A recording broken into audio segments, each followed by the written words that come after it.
सम्मानीय उपस्थित मंचस्थ सन्यासी, वानप्रस्थी और विद्वत मंडल, सभागार में उपस्थित सभी धर्म प्रेमी सज्जनों, श्रद्धा पूजा सत्कार की भाजन मातृशक्ति, भाइयों बहनों, प्यारे बच्चों, बहुत ही सुंदर कार्यक्रम आज से आपके बीच में शुभारंभ हुआ है। ये दूसरी सभा जिसमें मेरे से पूर्व अच्छे भजन उपदेश आप सुन रहे थे। आइए थोड़े से विचार मैं आपके बीच में रखता हूँ जो कि वेदादि शास्त्रों के हैं और ऋषि मुनियों के हैं। आप और हम सब लोग अपने अंदर एक इच्छा देखते हैं कि हमें हमेशा सुख मिले, ऐसी हमारी मूल कामना है। दुख हमारे जीवन में आए नहीं और पूर्ण सुख को हम प्राप्त हों, ऐसी हम सबकी एक अभिलाषा होती है, इच्छा होती है, कामना होती है। और ये व्यापक है। चींटी से लेकर हाथी पर्यंत मनुष्य आदि जितने भी प्राणी हैं जिनमें आत्म तत्व है, वो दुख नहीं चाहते और सुख ही सुख चाहते हैं। परंतु ये सुख का उपाय क्या है? जो हमारी मांग है उसकी पूर्ति कैसे हो सकती है? तो विद्वान इसका समाधान बताते हैं। एक महात्मा चाणक्य जी हुए, उन्होंने बताया सुखस्य मूलम धर्म। सुख का मूल धर्म है। जिसके जीवन में धर्म होगा वो सुखी होगा, दुख उसके जीवन में होगा नहीं। एक वैसे दर्शनकार हुए हैं कणाद जी, उन्होंने भी लिखा है यतो अभ्युदय निश्चय सिद्धि स धर्म। अभ्युदय सुख कहते हैं अभिउदय होने वाला, यानी इस शरीर के साथ सुख जो हमें प्राप्त होता है इसी जीवन में, इस देह के साथ जो हमें सुखानुभूति होती है वो अभ्युदय सुख में माना जाता है। और एक निश्चय सुख भी होता है जिसको मोक्ष सुख कहते हैं, जिसको मुक्ति कहते हैं, अपवर्ग कहते हैं, जिसको स्वर्ग भी कह देते हैं। वो एक सुख होता है। तो वो कह रहे हैं कि इन दोनों की सिद्धि धर्म से होगी। अगर आप अपने जीवन में धर्म को जीवन में अपनाते हैं तो आप इहलोक और परलोक दोनों सुखों के अधिकारी हो सकते हैं। अब ये बात आती है कि फिर इस धर्म को हम कैसे समझें? धर्म क्या है जो हमारे जीवन की झोली को सुखों से भर दे? तो उस धर्म को समझने के लिए 4 स्रोत हैं। अगर आप सही धर्म को जानना चाहते हैं और आप अपने इहलोक परलोक को स्वर्ग में, सुख में, आनंद में पाना चाहते हैं तो आपको 4 स्रोतों के पास जाना पड़ेगा। महर्षि मनु ने लिखा है वेद स्मृति सदाचार स्वस्य च प्रियम आत्मनः एतत् चतुर्विधम प्राहु साक्षात धर्मस्य लक्षणम्। ये धर्म के 4 लक्षण हैं। इनके समीप जाने से, इनका ज्ञान होने से आपको धर्म का बोध हो जाएगा और धर्म का बोध, धर्म का आचरण आपके जीवन को सुख से भर देगा। सबसे पहले धर्म का स्रोत है वेद। वेदो अखिलो धर्म मूलम। धर्म का जो मूल है, जिसका जहां से हमें ज्ञान प्राप्त होता है, वो वेद है। चूंकि वेद ईश्वरीय वाणी है। धर्म का मूलतः उपदेश केवल ईश्वर ही करता है, ईश्वर ही जानता है। मनुष्य को धर्म का बोध नहीं होता। धर्म का बोध हमें कराया जाता है। हमारी बुद्धि की इतनी सामर्थ्य नहीं है कि हम धर्म और धर्म के रहस्यों को गहराई से समझ सके। उसके लिए सर्वप्रथम भगवान ने जहां ये दुनिया हमें बना के दी, वहां धर्म का भी ज्ञान हमको दिया। सृष्टि के प्रारंभ में, सृष्टि की शुरुआत में 4 ऋषियों की आत्मा में धर्म के ज्ञान को दिया। वो ऋषि थे अग्नि, वायु, आदित्य, अंगिरा। और उनमें ये ज्ञान भगवान की व्यवस्था से 4 वेद के रूप में पैदा हुआ ऋग्वेद, यजुर्वेद, सामवेद और अथर्ववेद, ये अखिल ब्रह्मांड के धर्म का स्रोत है, मूल स्रोत है। धर्म परमात्मा देता है और सबके लिए बराबर देता है, अलग अलग धर्म नहीं होते। जैसे अग्नि का धर्म दाह और प्रकाश है, दुनिया में जहां भी अग्नि तत्व है वहां इसी धर्म के साथ है। जल का धर्म जो है शीतलत्व और द्रवत्व है, जहां भी जल संघात होगा सारे ब्रह्मांड के अंदर वहां इसी धर्म के साथ होगा।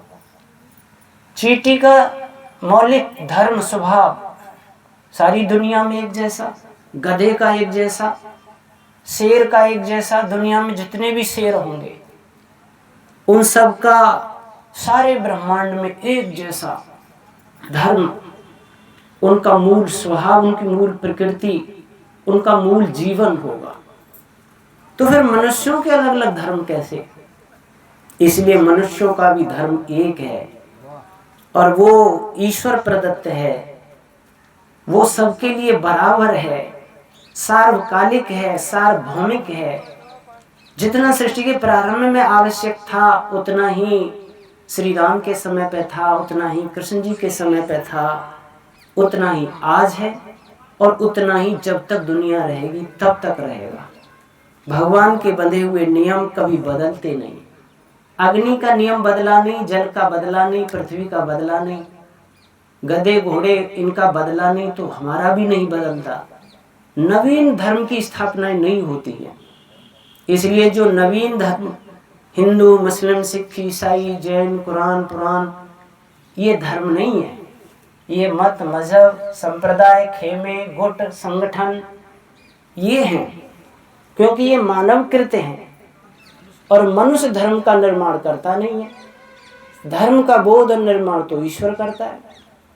केवल ईश्वरीय वाणी तो केवल वेद ही है। हाँ, वेद से संबंधित जितने भी ग्रंथ हैं, जो वेद में मूल उपदेश को लेकर जिन्होंने व्याख्यान के रूप में विस्तृत करके जिन ग्रंथों में लिखा है, वो वेद प्रतिपादित मेल खाते हुए वो भी धर्म के ग्रंथ मान लिए जाते हैं। और जो धर्म से, वेद से विपरीत जाते हैं उनको हम धर्म ग्रंथ नहीं कह सकते। इसीलिए सबसे पहला स्रोत, आप अगर धर्म को जानना चाहते हैं तो वेद का अध्ययन आप करेंगे, वेद का स्वाध्याय करेंगे, वेद का अनुसंधान करेंगे, वेद पढ़ेंगे। इसलिए महर्षि दयानंद जी ने आर्य समाज के तीसरे नियम में लिखा, वेद सब सत्य विद्याओं का पुस्तक है। वेद का पढ़ना, पढ़ाना, सुनना, सुनाना सब आर्यों का परम धर्म है। ये धर्म ही नहीं, इसको परम धर्म कहा है। दान देना धर्म है, पानी पिलाना धर्म है, भोजन कराना धर्म है, वस्त्र दान करना धर्म है, लेकिन वेद का पढ़ना, पढ़ाना, सुनना, सुनाना तो परम धर्म है। जिस दिन आप वेद का स्वाध्याय छोड़ देते हो उस दिन आपसे परम धर्म छूट जाता है। इसलिए ध्यान देना, वेद या वेद से संबंधित जो ग्रंथ हैं, आर्ष ग्रंथ, उनमें किसी न किसी ग्रंथ का प्रतिदिन, जैसे रोज स्नान करते हैं, रोज वस्त्र प्रक्षालन करते हैं, रोज भोजन करते हैं, व्यायाम करते हैं, सफाइयाँ करते हैं, वैसे कुछ न कुछ वेद और वेद से संबंधित आर्ष ग्रंथों का अध्ययन करना चाहिए। तो आपके जीवन में धर्म का बोध होगा और वो आपके जीवन की झोली को आनंद से, सुख से, शांति से भरेगा।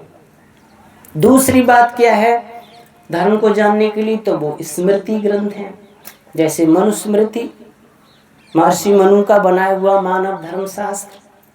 वेद से लेकर के महर्षि मनु ने विस्तृत करके किस वर्ण के क्या धर्म हैं, आश्रम वासियों के क्या धर्म हैं, पिता का क्या धर्म है, पत्नी का क्या है, पुत्र का क्या है, गुरु का क्या है, शिष्य का क्या है, राजा का प्रजा का क्या है, एक दुकानदार का ग्राहक का क्या है, एक दुनिया में जो भी जहां है उन सब के लिए क्या एक धर्म कर्तव्य है, ऐसा वेद से लेकर महर्षि मनु ने मनुस्मृति नाम के ग्रंथ में लिखा हुआ है। अगर उसका आप अध्ययन करते हैं तो आपको धर्म का ज्ञान होगा और आपका जीवन उस धर्म के आचरण से सुख शांति में भर जाएगा। तीसरी एक बात और दी है धर्म को जानने के लिए है, वो है सदाचार। यानी कि जो महान पुरुष हुए, महान विभूति हुए, जिन्होंने वेद के अनुसार जीवन जिया है, जिन्होंने भगवान की आज्ञाओं का पालन करके अपने जीवन को आदर्श में बनाया है, उनके आचरण को देख करके भी हमको धर्म का ज्ञान हो जाता है। जैसे हमारे यहाँ एक रामायण ग्रंथ है, जैसे श्री राम का वहाँ इतिवृत्त लिखा हुआ है, जीवन वृत्त लिखा हुआ है, जन्म से लेकर और अंतिम राजतिलक तक उनके जीवन की क्या प्रक्रिया थी, कितनी सुंदर थी, वेदानुकूल थी, वो सब उसमें लिखा हुआ है। तो रामायण का एक ही निचोड़ है, अगर आप समझें तो, रामादिवत वर्तितव्यम र रावणादिवत। श्री राम की तरह आचरण करना धर्म है और रावण की तरह आचरण करना अधर्म है। आप ये जानना चाहते हो कि मेरा जीवन पुत्र रूप में कितना सुंदर हो, तो वो श्री राम का आचरण है। सच्चा पुत्र कैसा होना चाहिए, सच्चा शिष्य कैसा होना चाहिए, तो वो श्री राम है। सच्चा भाई कैसा होना चाहिए, सच्चा पति कैसा होना चाहिए, सच्चा राजा कैसा होना चाहिए, सच्चा मित्र कैसा होना चाहिए, सच्चा ईश्वर भक्त कैसा होना चाहिए, यज्ञ भक्त कैसा होना चाहिए, तो वो श्री राम है। अगर आप श्री राम के आचरण को, जीवन इतिवृत्त को पढ़ करके वैसा वैसा जीवन जीते हो, तो आपका जीवन धर्म में होगा और वो धर्म आपके जीवन को सुख से भर देगा। तो महान पुरुषों का, अभी वर्तमान में भी कोई महान पुरुष आपके नजदीक हैं, तो उनके उठने बैठने चलने फिरने, उनके व्यवहार से भी आप शिक्षा ले सकते हो। और पहले जो महान पुरुष हुए, आदर्श पुरुष हुए हैं, उनके जीवन को पढ़ करके भी, लेकिन केवल पढ़ने मात्र से नहीं, पढ़ करके वैसा जीवन जीने से धर्म का प्रभाव आपके जीवन में होता है, उसका लाभ मिलता है। इसलिए सदाचार एक धर्म के स्रोत को समझने का भी एक सिद्धांत महर्षि मनु ने दिया है। और एक और दिया है, वह है स्वस्य च प्रियम आत्मनः। ये बहुत ही सरल है, बड़ा ऐसा समझो सहज है, बिल्कुल ज्यादा पढ़े लिखे नहीं है तो भी वो धर्म का बोध कर सकते हैं, धर्म को जान सकते हैं। इतना सरल है ये पैमाना, और इसमें जीने के बाद आपके जीवन से कोई दोष नहीं होगा, आपके जीवन से कोई अधर्म नहीं होगा। अगर केवल एक इस सिद्धांत को भी पढ़ लें और समझ लें, स्वस्य च प्रियम आत्मनः, तो आपके जीवन से कोई अधर्म नहीं हो सकता, धर्म ही धर्म होगा। और जिसके जीवन में धर्म होगा वो कितना महान होगा आप समझ सकते हैं। स्वस्य च प्रियम आत्मन का सीधा सा अर्थ है, मैं अपनी आत्मा में क्या दूसरों से व्यवहार चाहता हूँ, मेरी आत्मा क्या चाहती है, बस जो मैं चाहता हूँ अपने लिए वो व्यवहार में दूसरों को दूं। केवल इतना हमको समझना है। महर्षि व्यास जी ने भी इस बात को ऐसे लिखा है, श्रूयताम धर्म सर्वस्व श्रुत्वा चैवाविधार्यताम आत्मनः प्रतिकूलानि परेशान न समाचरे। महर्षि व्यास कहते हैं कि मैंने धर्म के रहस्यों को, धर्म के रहस्य बताने वाले ग्रंथों का बहुत बड़ा अध्ययन किया है, और अध्ययन करके, पढ़ के, सुनकर, समझ करके मैं एक निर्णय पर पहुंचा। सभी ग्रंथों का एक निचोड़ है, आत्मनः प्रतिकूलानि। जो अपनी आत्मा के विपरीत आप व्यवहार मानते हो, परेशान न समाचरे, उस व्यवहार को दूसरों के साथ मत करना। जिसको तुम अपने लिए नहीं चाहते, केवल इतना आपको रोकना है अपने आप को, जिसके व्यवहार को तुम अपने लिए नहीं चाहते वो व्यवहार तुम्हें दूसरों के लिए नहीं देना।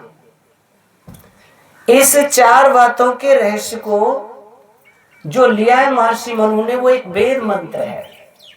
अगर वो वेद मंत्र भी हमारे जीवन का अंग बन जाता है तो हमारे जीवन में धर्म ही होगा। मंत्र है सहृदयम सामनस्यम अविद्वेषम कृणोमि वः अन्यो अन्यम अभर्यत वत्सम जातम इव अग्न्या। भगवान कह रहे हैं, ए मेरे पुत्र और पुत्रियों, जब तुम संसार के लोगों के साथ व्यवहार करो, चींटी से लेकर हाथी पर्यंत मनुष्य आदि के साथ जब तुम व्यवहार करो तो इस मंत्र को अपने जीवन में उतार करके करना। सबसे पहले का सहृदयम, मैं आपके हृदय को दूसरों के हृदय से जोड़ करके पैदा करता हूं। जो तुम अपने हृदय में चाहते हो वही व्यवहार तुम दूसरों के साथ करना। इसको और सरल ढंग से आप ये समझें कि हम अपने लिए चाहते क्या हैं। तो देखो, सब चाहते हैं कि भाई मेरे साथ में सब लोग सत्य का व्यवहार करें, सत्य सत्य बोले, ऐसा हर आत्मा चाहती है। तो सिद्धांत ये निकला कि मुझे भी जीवन में सत्य ही बोलना है, असत्य झूठ नहीं बोलना। और वैसे देखा जाए तो धर्म का अगर दूसरा कोई पर्यायवाची शब्द आप ढूंढना चाहते हो, वही दूसरे शब्द से धर्म को समझाओ, तो विद्वान कहते हैं नहीं सत्यात् परो धर्मा नानृतात् पातकम परम। सत्य बोलने से बढ़कर दुनिया में कोई धर्म नहीं है और असत्य झूठ बोलने से बढ़कर दुनिया में कोई पाप नहीं है, अधर्म नहीं है। ये एक व्यापक है। केवल इस धर्म को तुम व्यवहार में घटा करके देखो कि धर्म से सुख की वृद्धि होती है, तो क्या इस सिद्धांत से सुख की वृद्धि होगी? कल्पना कर लो, इस पृथ्वी पर जितने भी स्त्री पुरुष हैं और वो सत्य ही बोलने लग जाएं, तो बताइए सारे मानव सृष्टि में सुख की वृद्धि होगी कि दुख बढ़ेगा? सुख बढ़ेगा। सत्य बोलने से एक दूसरे के प्रति विश्वास पैदा होगा, आत्मीयता पैदा होगी। सत्य एक ऐसी चीज है कि अगर दुश्मन भी सत्य बोलता है तो तुम्हारा भी कुछ न कुछ प्रेम उसके साथ हो जाता है। अगर आप सत्य बोल देते हो तो आपसे बहुत बड़ा भी अपराध हो गया है तो जो आपको दंड मिलना उसमें भी कुछ न कुछ न्यूनता आ जाती है। सत्य में वो ताकत होती है। इसीलिए धर्म वो चीज है जो व्यापक है और जिसको अपनाने के बाद सब सुखी हो जाते हैं, सीधी सी बात है। और कल्पना करो सभी असत्य बोले, झूठ बोले, तो दुनिया के अंदर त्राहिमाम त्राहिमाम मच जाएगा। अविश्वास, एक दूसरे के अंदर कोई प्रीति नहीं रहेगी, कितना दुख बढ़ेगा। इसीलिए सबसे पहली बात, मैं अपने लिए जो चाहता हूं वो व्यवहार दूसरों को देना है।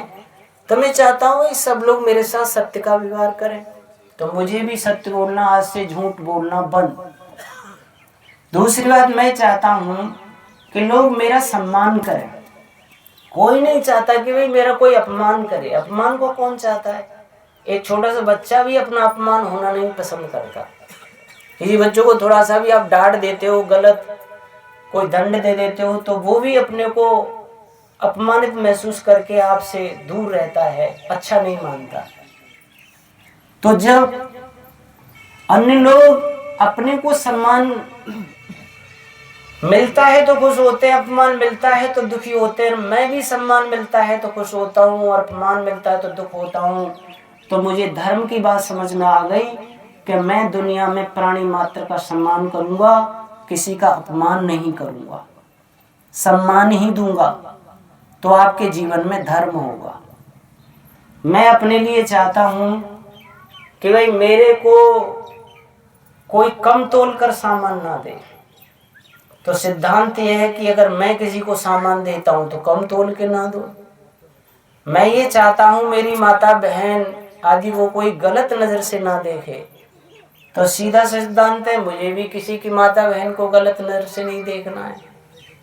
मैं अपने लिए चाहता हूं कि भाई मेरे से कोई रिश्वत ना मांगे और मेरा काम हो जाए, तो मैं भी अगर किसी पोस्ट पर हूं तो किसी से रिश्वत ना लूं।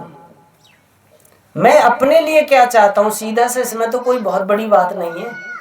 ये तो हम सब पढ़ ही सकते हैं, बिना वेद शास्त्र के भी थोड़ा समझ में आ सकता है। इतना तो हमने पढ़ना, इतना तो पढ़ाई है कि आत्मा की आवाज क्या होती है इसको आप समझो, इतना शास्त्रकार ने बता दिया। अब आपको समझना है स्वयं, हर काम को करते हुए उससे पहले, हर विचार को सोचते हुए उससे पहले आपको ये सोचना है, क्या ये विचार, ये कर्म, ये व्यवहार तुझे अपने लिए पसंद है? अंदर से आवाज आएगी कि नहीं है तो उसको मत करना। और अंदर से आवाज आए कि मुझे बहुत अच्छा लगेगा, मैं जो इनको दे रहा हूँ ये लौट के मेरे साथ ऐसा ही देने लगे, मुझे बहुत प्रिय लगेगा, अच्छा लगेगा, तो उसको कर देना। आपका जीवन धर्म से भर जाएगा, अधर्म आपके जीवन में होगा नहीं। एक छोटा सा दृष्टांत आता है इस जगह पे समझाने के लिए, क्योंकि दृष्टांत, कहानियां, किस्से, उदाहरण, ऐतिहासिक घटनाएं किसी सिद्धांत को समझाने के लिए होती हैं, और श्रोता भी कई प्रकार के बैठे हुए होते हैं। तो एक दृष्टांत आता है कि एक माता और एक दुकान पर सामान खरीदने के लिए जाती है, और उसने अपना पर्चा दे दिया कि भाई 1 किलो चीनी दे दो, 100 ग्राम जीरा दे दो, इतना धनिया दे दो, इतना सब्जी दे दो, दालें दे दो, जो भी है। उसने वो पर्चा दिया और सेठ ने नाप तोल करके उसका सामान बंडल बना दिया। माँ ने पूछा कितना पैसा हुआ सेठ जी, तो उसने बता दिया भाई इतना हुआ, तो उसने पैसा अदा कर दिया। अब जब वो सामान लेकर के चलने को हुई तो सेठ जी ने पूछा, माता जी आप गाय पालती हैं क्या? तो उन्होंने कहा हम तो किसान हैं, गाय पालते हैं। तो गाय का घी भी होगा आपके यहाँ? कि हाँ है। हमें 1 किलो गाय के घी की आवश्यकता है, क्या आप बेच सकती हैं? तो उन्होंने कहा हाँ बेच देते हैं, आवश्यकता वालों को दे देते हैं। क्या भाव दिया है? कि 500 रुपये किलो दिया है। तो ठीक है, मैं अपने नौकर को आपके साथ भेज रहा हूँ, आप इनको 1 किलो घी दे देना, कि आपको 500 रुपये दिलाएंगे। और उनका सेवक 500 रुपये और डब्बा लेकर माँ के साथ जाता है। दुकान से थोड़ी दूर पर माँ का घर था।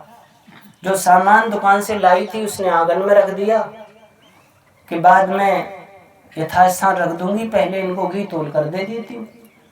और अंदर जाती हैं, घी लेके आती हैं, तराजू लेके आती हैं, और उसको 1 किलो घी तोल कर दे देती हैं। वो 500 रुपये दे आता है और डब्बा लेकर के अपने मालिक के पास आता है। मालिक को थमा देता है। मालिक ने मन ही मन विचार किया, वैसे तो माताजी धार्मिक सी लग रही थी, कुछ कंठी माला भी पहने हुई थी, तिलक विलक भी लगे हुए थे। कुछ आजकल लोगों के धार्मिक चिन्ह होते हैं, कोई राम नामी दुपट्टा, कोई राधे का दुपट्टा, कोई कृष्ण जी का ऐसे पहन लेते हैं, कुछ तिलक भी लगा लेते हैं, कुछ कंठी भी पहन लेते हैं, कुछ चोटी जनेऊ भी रख लेते हैं, ये भी धर्म के चिन्ह माने जाते हैं। तो ऐसा लगा कि वो माँ कुछ धार्मिक है, पूजा पाठ करती हैं। पर विचार किया सेठ जी ने कि आजकल लोग बाहर से तो अपने को धार्मिक दिखाते हैं, पर अंदर से उतने होते नहीं। कहीं ऐसा न हो मेरे सेवक के साथ धोखा कर दिया हो और घी कम तोल कर दे दिया हो, चुने से तोल कर देख लिया जाए। और उसने दूसरे डब्बे का पासन किया और उसमें घी पलट करके जब तोला तो वो 50 ग्राम कम बैठा। एकदम सेठ जी को गुस्सा आया। गुस्सा आना स्वाभाविक था। पहले तो नौकर को ही डांट डपट की हुई, मूर्ख तू कहाँ था उस समय जिस समय बुढ़िया तोल रही थी? 50 ग्राम कम दिया उसने, पैसे पूरे लिए। जल्दी से उस बुढ़िया को भी बुला के ला। थोड़ी दूर पर उसका घर था और वो जाता है, जाके कहता माँ तुम्हें मेरे मालिक बुला रहे हैं। क्या बात है? कि वो ही बताएंगे। बुढ़िया ने सोचा हो सकता है कुछ हिसाब किताब में गड़बड़ हो गई होगी। अब वो आती है तो जैसे ही सेठ जी की दुकान के सामने आती है, सेठ जी बड़े गुस्से में थे, लाल पीली आंखें करके, और बुढ़िया माँ से कुछ बुरा भला कहने लगे। वैसे तो धार्मिक सी लग रही है और वैसे धोखाधड़ी करती हैं, शर्म नहीं आती? क्या बात है सेठ जी, कैसे गुस्सा कर रहे हो? हमने आते ही तुम्हारा घी तोल के देखा है, 50 ग्राम कम बैठा है। तो बुढ़िया ने कहा कि सेठ जी से मेरी कोई गलती नहीं है। अरे कम तोल के दिया और गलती नहीं है? बात ये हुई कि मैंने पूरे घर को देखा, तराजू भी थी, घी तो था ही, 1 किलो ग्वाट मेरे घर में था पर वो मिला नहीं मुझे। काफी मैंने खोजा तो मेरे मन में विचार आ गया कि अभी सेठ जी से 1 किलो चीनी तुलवा के ही लाई हूँ, क्यों ना उसके बाद तोल दिया जाए। तो मैंने तो सेठ जी तुम्हारी 1 किलो तुली हुई चीनी के बराबर घी तोला है। अब मुझे क्या पता वो चीनी 50 ग्राम कम है। जब सेठ जी को लगा कि तेरी कम तुली हुई चीनी से तोला गया है तो एकदम सिर नीचे हो गया। अब सेठ जी ऊपर नजर उठा के भी नहीं देख रहे, हरिशन का ताला ठुक गया वाणी पे। इसको भगवान वेद ने क्या कहा है, सहृदयम। अपने हृदय को दूसरे के हृदय के मिला करके व्यवहार करो। जिस समय सेठ 1 किलो चीनी तोल रहा था और उस समय वो अपने हृदय को माँ के हृदय से मिला लेता और थोड़ी देर ये सोच लेता, क्या कम तुला हुआ पदार्थ तुझे अच्छा लगेगा, तेरी आत्मा स्वीकार करेगी, तू इसको धर्म मानेगा? तो अंदर से आवाज आएगी कि नहीं, अधर्म हो जाएगा, मैं दुखी हो जाऊंगा। तो इसका मतलब मुझे भी कम नहीं तोलना चाहिए। कितना सरल सिद्धांत भगवान ने हमें दिया है धर्म में चलने के लिए। केवल हमको इतना ही सोचना है कि मैं अपने लिए जो चाहता हूँ वो दूसरों के साथ करूँ। मैं कुछ समय मथुरा गुरुकुल में पढ़ा हूँ आचार्य सुदेश जी के पास। तो वहाँ एक रिफाइनरी में था, मैं नाम नहीं लूंगा, उन्होंने वहाँ शौचालय बनवाए थे। तो वो वहां आते थे देखने मजदूरों को। तो एक दिन एक मजदूर 1-1.5-2 घंटे देरी से आया तो उस पर टूट पड़े, इतनी देरी से आया, पूरे 8 घंटे की फिर नौकरी वेतन मांगेगा। बड़े गुस्से में तो आचार्य जी बता रहे थे, मैंने कहा भाई एक बात बताओ, तुम इस समय रिफाइनरी से छुट्टी लेके आए हो कि नहीं? मेरी ड्यूटी चल रही है, मैं यहाँ देखने आ गया हूँ। वहां तुम्हारी ड्यूटी चल रही है, 2 घंटे बाद तुम जाओगे, तुम भी तो कहीं ड्यूटी दे रहे हो और वहां से तुम हट करके यहाँ आ गए हो। तुम्हें एक बेचारा मजदूर 1.5-2 घंटे लेट और तुम डेली रोजाना आ रहे हो, वहां साइन कर आते हो और यहाँ आकर के अपने मजदूरों को देखते हो। तुम कितनी गलती कर रहे हो। एक मजदूर से 1.5-2 घंटे तुम देरी नहीं चाहते और तुम दिए जा रहे हो। तुम कितने घंटों किसी सरकार की ऑफिस की नौकरी में और फल्लू अपना घर का और उनका काम किए जा रहे हो। अपने जैसा व्यवहार दूसरों का समझ लो। काश दुनिया में ये शब्द समझ लें लोग तो 8 घंटे की ड्यूटी, पूरी 8 घंटे की ड्यूटी देगा हर आदमी। जब मैं हर मजदूर से पूरा 8 घंटे चाहता हूं तो मैं जहां नौकरी कर रहा हूं वहां मुझे भी पूरा 8 घंटे देना, 1 मिनट ही में मुझे व्यर्थ नहीं गंवाना। तो आज दुनिया के अंदर कितनी उन्नति और विकास भारत देश का हो जाएगा, केवल ईमानदारी से ड्यूटी ही देने लग जाए। इतने भावना को समझ लें। हम रिश्वत लेना चाहते नहीं, हम अपने आप में देना चाहते नहीं और लेते खूब। हम दहेज देना नहीं चाहते पर लेते खूब। अपने बहन बेटी की कहीं शादी करने जाते तो ये सोचते हैं भाई दहेज कोई नहीं मांगे और बढ़िया परिवार मिल जाए। लेकिन हमारे यहाँ कोई आता है तो मोटा सा दहेज मांगते हैं। सब धर्म के विपरीत चल रहा है कि नहीं चल रहा? टोटल विपरीत चल रहा है। और फिर आप कहोगे भाई सुख शांति आई जीवन में, तो आएगी कैसे? क्योंकि धर्म छोड़ रखा आपने। 2 साथी चले जा रहे हैं, एक साथी ने अपने गाल पे चांटा मारा, दूसरे ने कहा अरे भाई अपने ही गाल पे स्वयं चांटा लगाते हो। अरे वो क्या है भाई, मच्छर काट रहा था उसको भगाया है। क्यों भगाया भाई?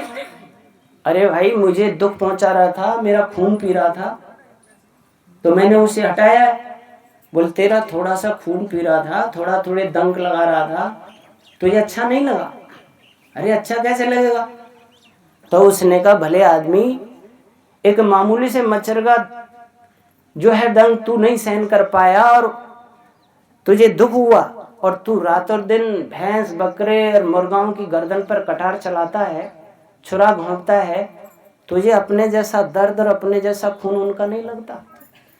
काश वेद के इस शब्द को दुनिया के लोग समझ लें तो दुनिया से कट्टी कर खत्म हो जाएंगे। ना मुर्गी फार्म होंगे, ना कोई मछलियां खाएगा, ना कोई अंडे खाएगा। इतना सा तो देखना है कि मेरा जैसा दर्द सबका दर्द होता है। मेरे को जो तकलीफ होती है वैसी तकलीफ सभी इन पशु पक्षियों को होती है। तो मैं अपने स्वाद के लिए, और मैं कितना अधर्म किए जा रहा हूँ, कितना अनर्थ किए जा रहा हूँ, और मैं अन्य प्राणियों को कितना सताए चला जा रहा हूँ।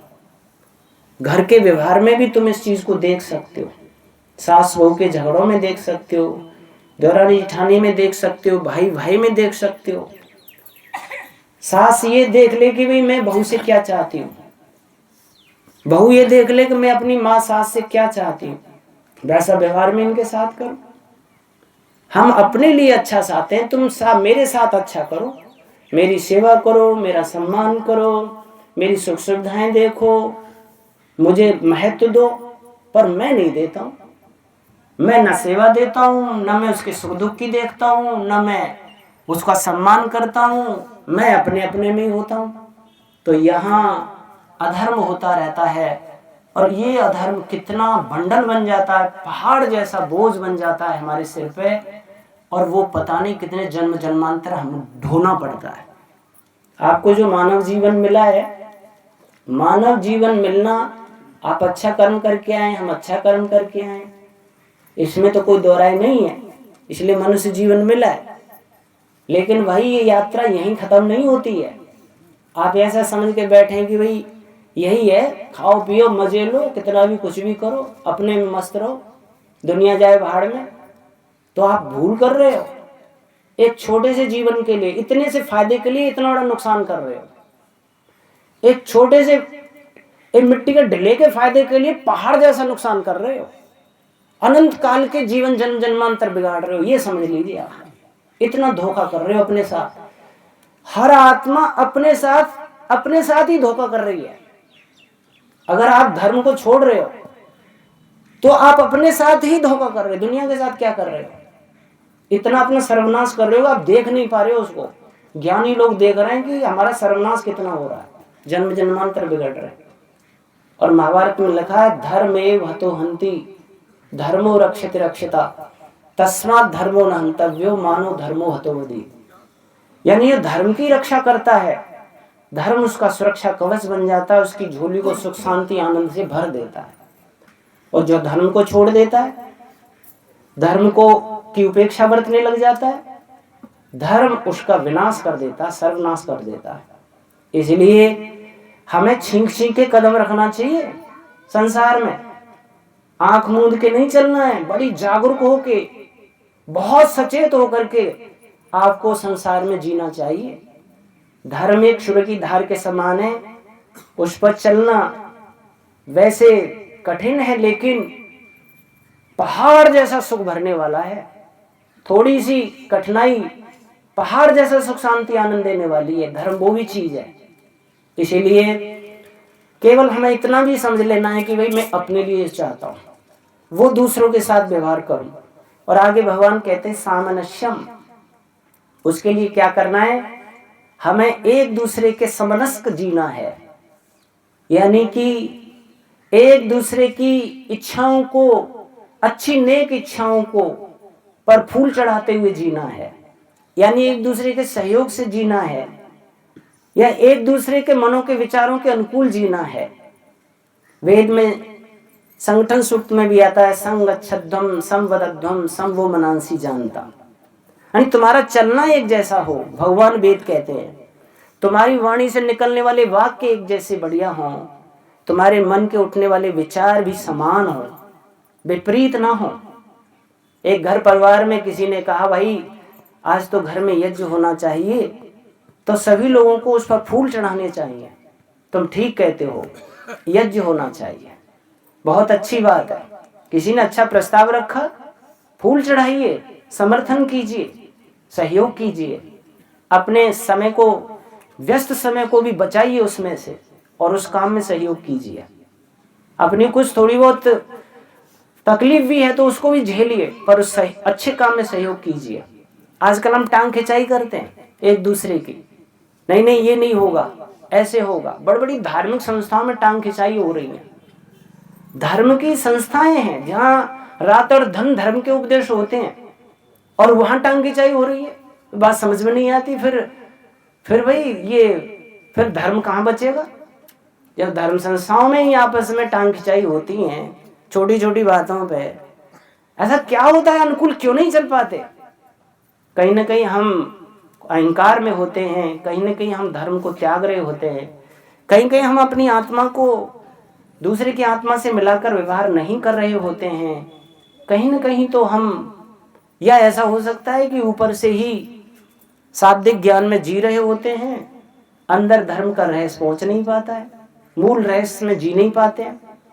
इसलिए भगवान वेद कहते हैं तुम्हारा चलना बोलना मन के विचार भी एक दूसरे के अनुकूल हों। और आगे कहा है अविद्वेषम करोमि वह, मैं तुम्हें द्वेष घृणा से विपरीत रखता हूं। तुम्हें द्वेष घृणा नहीं करना है, किसी से भी द्वेष घृणा नहीं करना। जब हम संध्या करते हैं तो मनसा परिक्रमा मंत्रा के 6 मंत्र हैं और 6 मंत्रों का पाठ प्रातः करते हैं, सायं करते हैं। और उसमें कहते हैं योष्मान द्वेष्टि यम वयम दुष्मस्तम भोजम भेदल्म। हे भगवान, जो कोई मेरे से द्वेष करता है या भूलवश अज्ञानवश अविद्यावश मैं किसी से द्वेष करता हूँ, मैं आपकी न्याय व्यवस्था में छोड़ता हूँ। आप ऐसी प्रेरणा करो, ऐसा ज्ञान दो कि मैं किसी से द्वेष ना करूं और कोई मेरे से ना करे। ये 6 बार सुबह दोहराते हैं और शाम को भी दोहराते हैं और फिर भी घृणा द्वेष से भरे रहते हैं।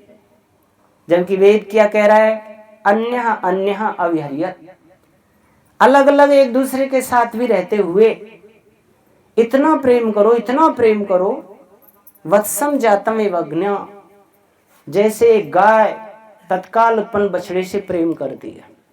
यहाँ भगवान ने प्रेम करने का एक उदाहरण दिया है। जब गाय के बछड़ा पैदा होता है तो वो प्रसव अवस्था से बड़ी पीड़ित होती है। माताएं बहनें जब जन्म देती हैं बच्चों को तो इतनी पीड़ित कृशकाय हो जाती हैं कि बच्चे की देखभाल कोई दूसरी धाई माँ ही करती है। जननी माँ उसकी इतनी सामर्थ्य नहीं रह पाती है, इतनी वो पीड़ित हो जाती है, कोई दूसरी माँ ही उसकी साफ सफाई करती है। लेकिन गौ माता भी उस सब पीड़ा से पीड़ित होती है, परंतु वो तो अपनी सब पीड़ा को भूलकर फिर अपनी पवित्र जिह्वा से चाट चाट करके बच्चे को साफ कर देती है।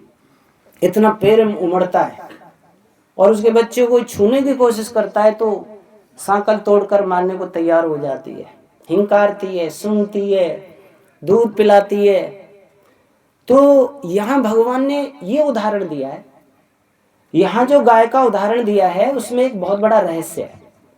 अगर आप ईर्ष्या द्वेष से बचना चाहते हो तो इस गाय के रहस्य को समझना होगा। हम जो भी प्रेम करते हैं, जैसे माता पिता बच्चों से प्रेम करते हैं, पति पत्नी आपस में प्रेम करते हैं, भाई भाई करते हैं, देवरानी जेठानी करते हैं, संबंधियों से हम प्रेम करते हैं, उसमें कहीं ना कहीं कोई हमारा एक स्वार्थ होता है, हमारी उनसे कुछ अपेक्षाएं होती हैं, इच्छाएं होती हैं। और जब हमारे स्वार्थ में विघात आता है, हमारी अपेक्षाएं पूरी नहीं होती हैं, तो फिर हम घृणा करने लग जाते हैं, द्वेष करने लग जाते हैं। लेकिन गाय जो प्रेम करती है वो बच्चे से कोई अपेक्षा नहीं रखती है, कोई स्वार्थ नहीं रखती है, निस्वार्थ भाव से करती है। और वो तब तक करती है जब तक बच्चा समर्थ नहीं हो जाता। अगर मालिक उसका दूध दोहना चाहे देसी गाय का, तो वो इतनी ध्यान रखती है कि उसमें से भी दूध बचा लेती है, खींच लेती है, और जैसे ही उसका बच्चा पीने लगता है तुरंत सब दूध छोड़ देती है। ऐसा वो अपने में प्रेम से करती है। परंतु उसका ये प्रेम तब तक रहता है जब बच्चा समर्थ नहीं होता, और जिस दिन समर्थ हो जाता है, चारा चरने लग जाता है, उस समय फिर वो उसका प्यार छूट जाता है। हम क्या करते हैं, पहले भी प्रेम करते हैं और बुढ़ापे तक बच्चों को चाटते रहते हैं। फिर उसमें थोड़ी सी कमी आती है तो फिर गुस्सा में होते हैं, क्रोध में आते हैं, घृणा से भर जाते हैं। और अन्य संबंधों में भी कहीं भी आप ले लीजिए। इसीलिए हमें निस्वार्थ प्रेम करना है। मैं बच्चों का लालन पालन करूंगा, बड़े आत्मीयता से करूंगा, परंतु मैं बच्चों से अपनी लिए सेवा की कोई अपेक्षा नहीं रखूंगा। मुझे ये आशा करके नहीं सेवा करनी है कि ये बच्चे पढ़ेंगे लिखेंगे बड़े होंगे विद्वान होंगे नौकरी करेंगे बुढ़ापे में मेरी सेवा करेंगे। ये मत सोचो। जैसे गाय नहीं चाहती है कि ये बच्चा आगे बुढ़ापे में मेरी सेवा करेगा, उसका कर्तव्य जब तक है तब तक करती है, जब पूरा हो जाता है छोड़ देती है। वैसे ही हमको दुनिया में प्रेम करना है, अपेक्षा रहित करना है। इच्छाएं मत बांधिए, किसी से भी अपने कर्तव्यों को पूरा कीजिए। अब ये उनका कर्तव्य वो कैसे निभा करते हैं, और जब तुम ईमानदारी से करोगे, अपेक्षा रहित करोगे, निष्काम भाव से करोगे, तो उसका कितना मोटा फल मिलता है ये हम नहीं समझ पाते। दो प्रकार से कर्म होते हैं, सकाम और निष्काम। एक तो कामना करके करते हैं हम, उससे कुछ बदले में चाहते हैं, और एक निष्काम करते हैं, बदले में कुछ नहीं चाहिए। तो जो बदले में चाहते हैं उसका एक फल है, और वही सेवा हम बिना किसी अपेक्षा के करते हैं उसके दो फल हैं। इस लोक में समाधि रूप में और उस लोक में मुक्ति के रूप में। उस फल को हम नहीं देख पाते। कर्म वही है। इस यज्ञ को आप दोनों भावनाओं से कर सकते हो। एक तो इसको लौकिक फल की कामना से कर सकते हो, सकाम भाव, धन बुद्धि बल विद्या ये हमें चाहिए, और एक निष्काम ईश्वर का आदेश है, ईश्वर की आज्ञा है, मुझे सृष्टि में